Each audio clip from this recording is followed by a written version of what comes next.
What if we found an edible replacement for plastic bottles? I'm May Rosenthal-Sloan and I'm the co-curator of Food Bigger Than the Plate here at the Victoria and Albert Museum. The Ooho edible water bottle project is a really exciting one for us. If you think about plastic bottles, it's something that most of us use on a kind of weekly basis. They take about 700 years to biodegrade. We've also all seen the images of pollution in the seas, etc.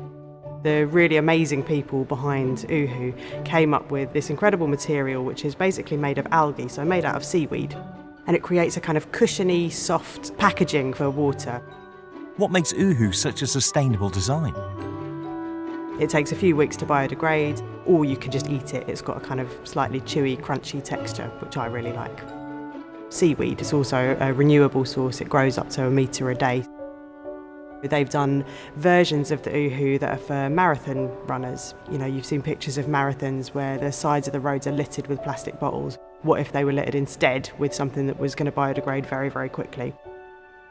They've just signed a contract with a food delivery service to do their ketchup sachets, which is just such a brilliant idea. So if Skipping Rocks Lab can find a way to turn seaweed into a water bottle, what other ways could we think of to creatively approach the plastics problem that we're facing now?